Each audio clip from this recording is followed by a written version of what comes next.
Good morning. Javier Becerra, Chairman of the Democratic Caucus, joined by our Vice Chairman Joe Crowley, and we have with us today our colleague from Connecticut, Joe Courtney, who is here to tell us a little bit about what we can expect on the floor today with regard to a bill that would actually make it more expensive for college students to get their education, and certainly would impact their parents who are trying to help them pay for that college education. But first, we want to begin by extending our condolences to all the families who are today still working very hard to find out what may have happened to some of their loved ones. We know that so far in Oklahoma, as a result of this tornado, devastating tornado with over 200-mile-per-hour winds, that at least 50 people have perished, 20 of those being children, and it is still a search and rescue operation, we are told by Dennis McDonough, the White House Chief of Staff, who addressed us this morning. And so our prayers are with all those families and all the first responders who are working to try to make sure they save lives as we speak this morning. We heard from Dennis McDonough on that issue, all the work that's being done by the federal government, which has already declared that a disaster area, and all the work that's being done to try to aid Oklahomans who are working very hard to try to save lives. And as a caucus, I think the message became very clear that we want to help Congressman Cole, the two senators from Oklahoma, and certainly the White House and the federal government with FEMA to help respond in whatever way possible. We are prepared as Democrats here in the House of Representatives, quite honestly, as Americans elected to the House of Representatives, to help our fellow Americans in Oklahoma move as quickly as possible, turn over every stone, look at in every place possible to make sure that we do the best we can to help all those families that are hoping for some good news. Mr. McDonough also talked to us quite a bit about the President's priority, his North Star, which is to continue to have Americans working in the morning, working throughout the day. And while we have seen progress, close to 7 million private sector jobs created in the little bit more than 3 years, the President keeps saying we got to keep doing more.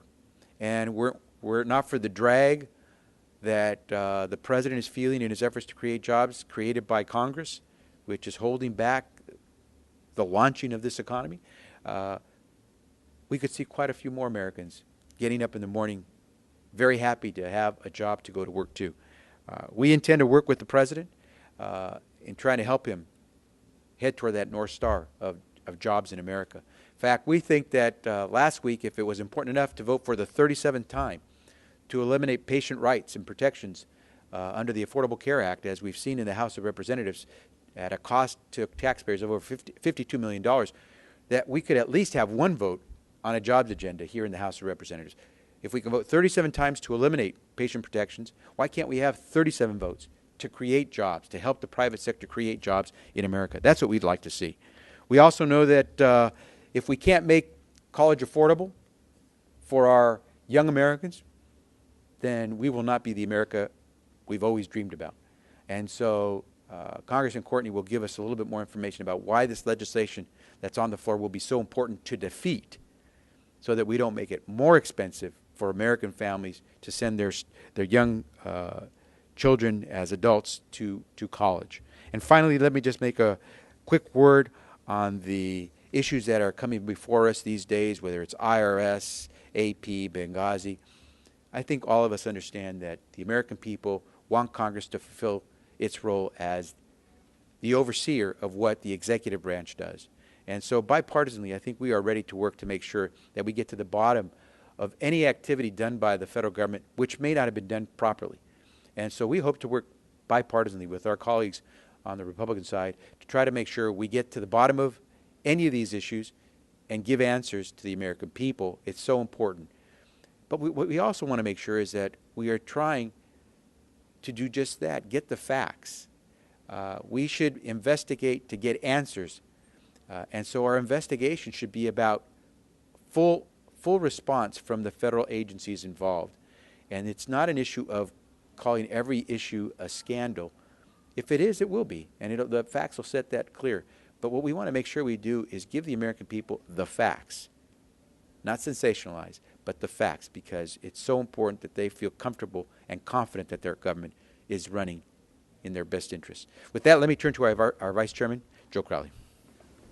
Thank you, Javier. I too would like to hear from our colleague from Connecticut, Mr. Courtney, on his proposal to help save working families money and invest in our future in terms of investing in our students and in education in the United States.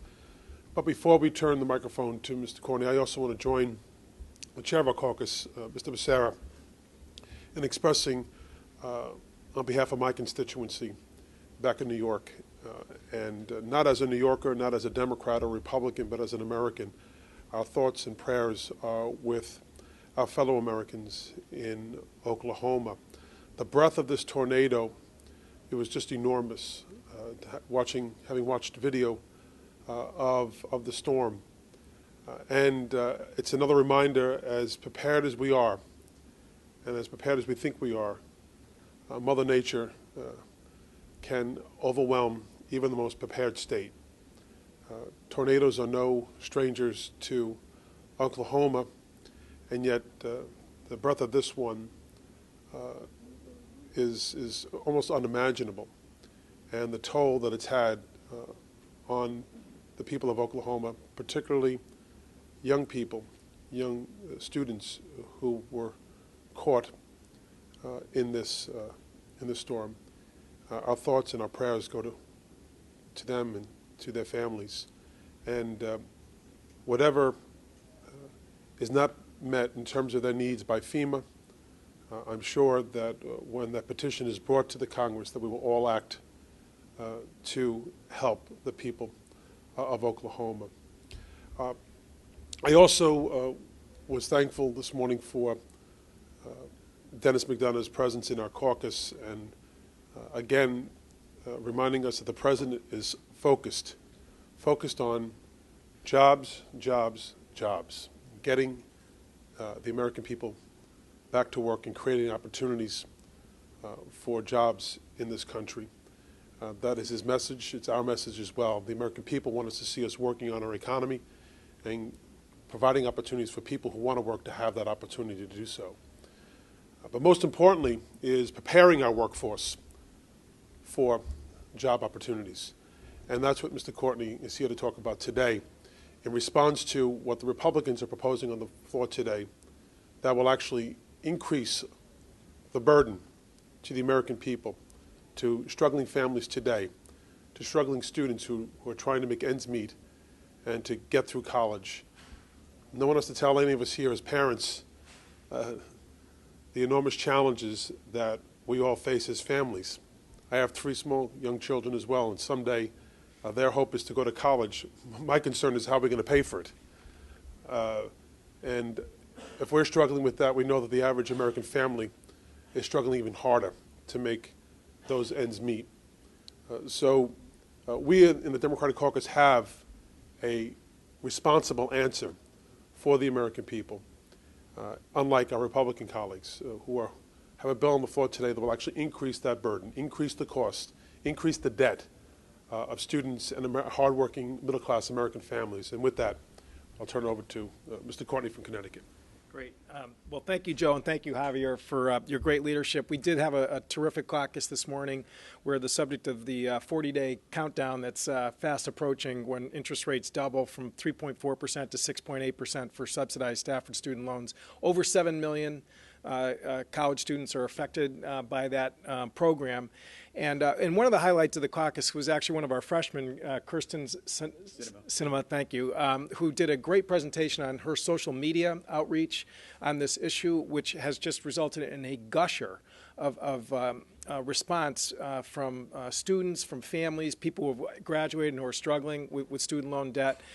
May is a huge month in higher education. It starts with Decision Day on May 1st when high school students are making this exciting, life-changing choice about which schools to decide. And obviously, the issue of how you pay for it is now almost the factor that drives a lot of those choices. And obviously, commencement exercises occur all through the month. And Kirsten showed us clips in Arizona of students, again, in their gowns and their capboards, talking about $60,000, $80,000 of student loan debt that they're getting with that degree when they leave. So this is an issue whose breadth is huge in terms of cutting across American society. The Stafford Student Loan Program, named after a Republican senator from Vermont, Robert Stafford, has been critical in terms of giving people the tools to pay for what really is almost mandatory now, a post-high school degree. Again, on July 1st, if we do nothing, rates go to 6.8%. And as this chart shows, the interest payments will result in about $8,800 as opposed to the 3.4%, which is the existing rate. The Congressional Budget Office and the Congressional Research Service have calculated what the effect of the Republican bill will result in, and this kind of speaks volumes about the fact that we're going to go backwards rather than forwards. Federal Reserve Bank has told us now we're at $1.1 trillion in student loan debt, exceeds car loan debt, exceeds credit card debt. It's again, an avalanche of borrowing that is going to inhibit people's decisions in terms of buying homes, starting businesses, having any chance to have a middle-class existence. And so the choice is going to come at us really fast over the next 40 days. The real answer in terms of higher education affordability is to do a higher education reauthorization bill, a 5-year plan, which has been done in the past. We are overdue in terms of getting that measure through, and we need to look at this problem from day one, from the day that students are in high school are making the decision and giving them better information and better tools to make this, again, life-changing choice, all the way through postgraduate to give people better options to rewrite their loans and to get better interest rates. What the Republicans have done, and they threw this bill out 6 days ago with absolutely no opportunity to have a hearing on it, would tie the interest rate to Treasury notes, 10-year Treasury notes, plus 3%.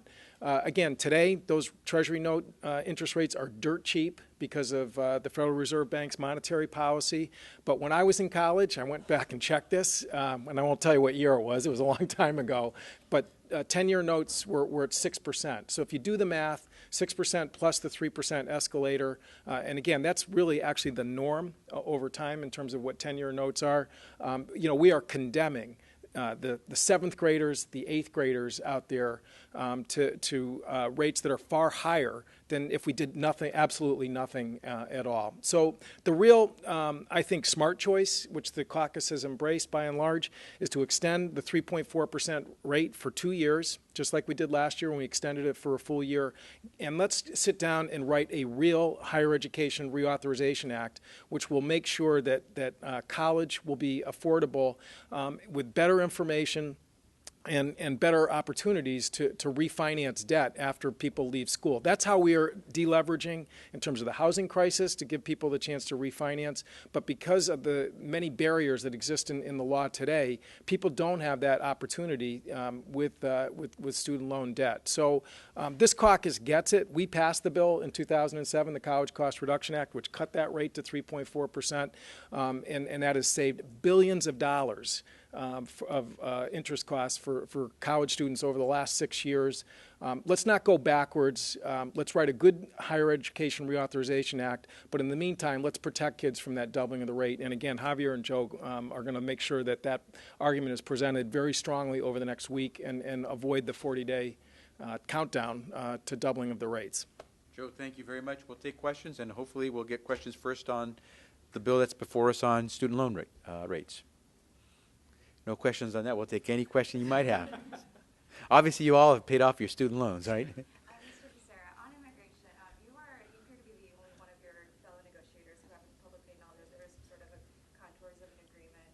If you could tell us what your concerns are, what the holdup is, and your prospects for what this agreement would be. Yeah, it's not so much there are any concerns. It's just the process of trying to make sure that we can get to a bill that we could put on the floor.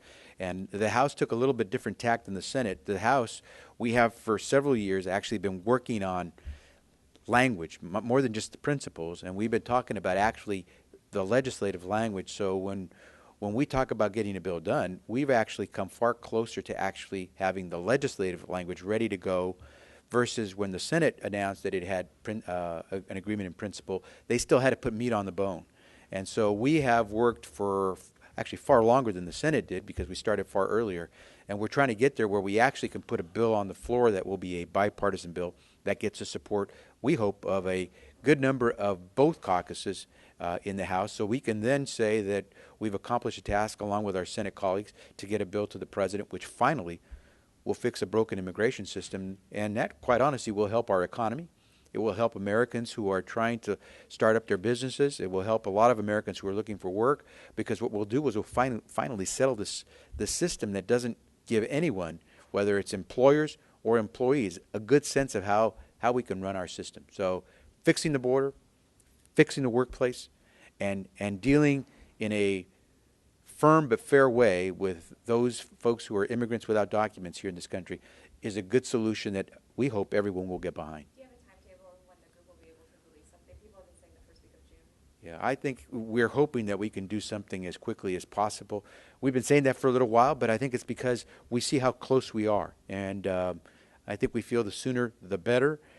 Also, watching the Senate work its way. Senate typically takes longer to get these things done than the House would.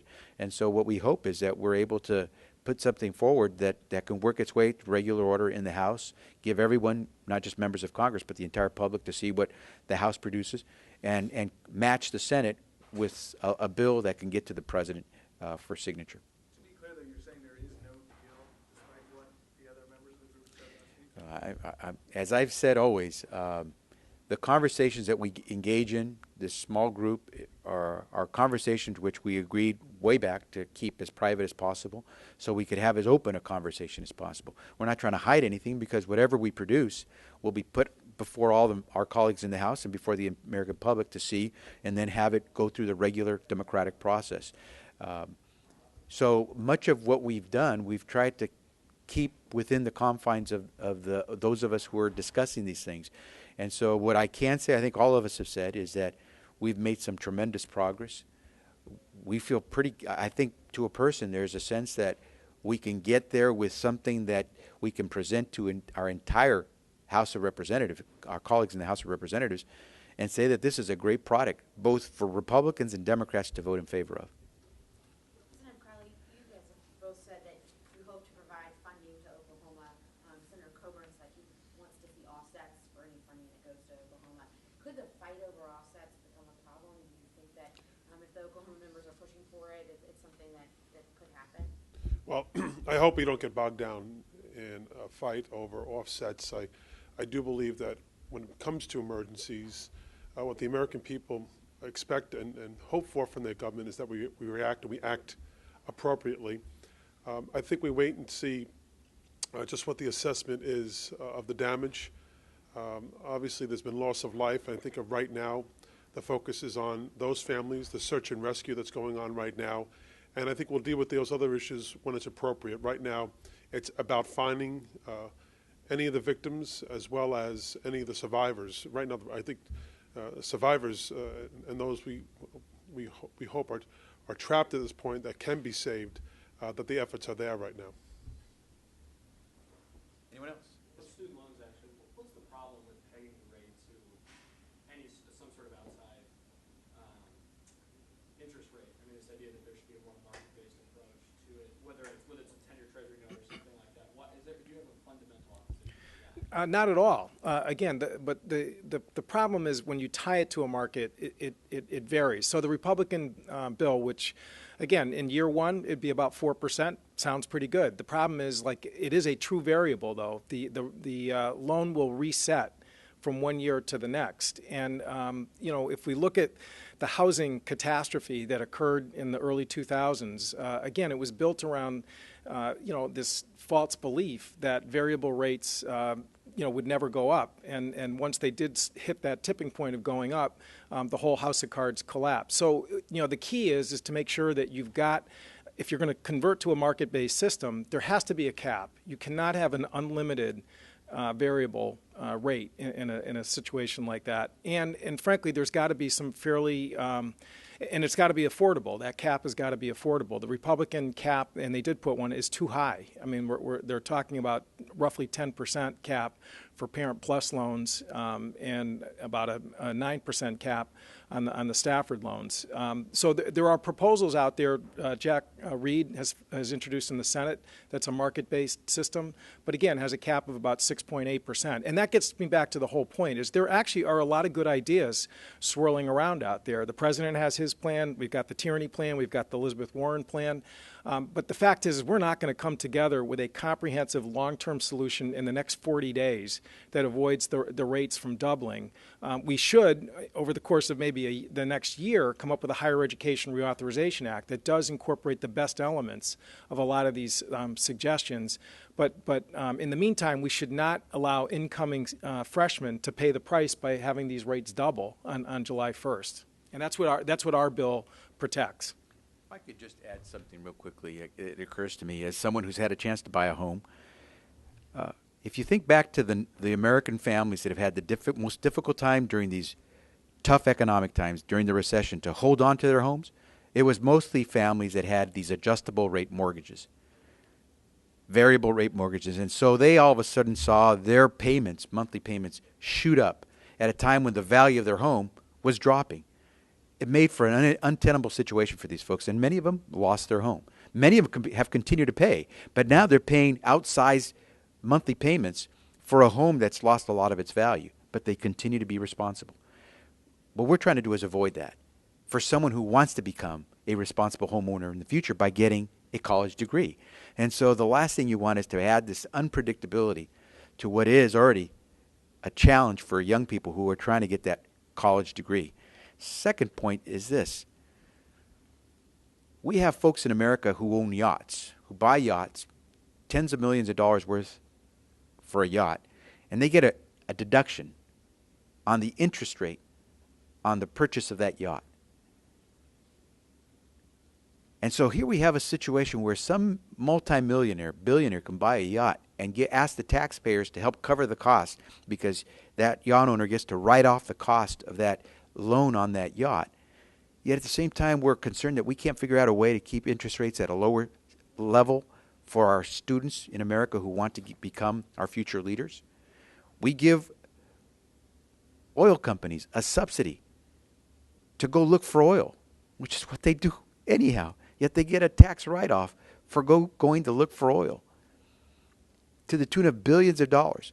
We can do that, but we can't figure out a way to make college affordable for our young adults who have been responsible enough to get good grades so they qualify for college. We can do this, as Congressman Courtney said. We can do this, and we should do it the right way. And so instead of trying to come up with these rush solutions, which actually will cost American families more, let's at least extend the low rates to our students now for a couple of years. And then, as Congressman Courtney said, let's solve this in a holistic way, in a real way, by dealing with higher education the way Congress should. Any final questions? Did you all discuss immigration with the White House Chief of Staff today? There were a couple of questions asked about immigration and about the progress that's been made, about where the White House will be to try to help us. And as you can imagine, Mr. McDonough said that he is prepared to, and the President is prepared to work with both the House and the Senate to try to get this done. It's been one of his priorities. The President made it very clear, and so they're available to be as helpful as we need them to be. With that, well, thank you. Oh, go right ahead. I just want to make one last point. All of us here are in favor of an infrastructure bill here in the United States. We believe we need to rebuild our roads, our bridges, and our tunnels. But there's no more important infrastructure in this country than the young people of our country, the students of our country. Without providing them the opportunity to go to college and get a higher education. You know, a college degree is now like a high school degree. This is the minimum. This is the basic minimum you need for gainful employment in your adult life. And we need to help them help themselves in terms of this investment and not make it harder. And that's what the Republican bill will do. It will make it harder for our students to help themselves invest in their own futures and their families to invest in their futures. It's probably I think it's the most important infrastructure of our country today. Amen. Thank you very much.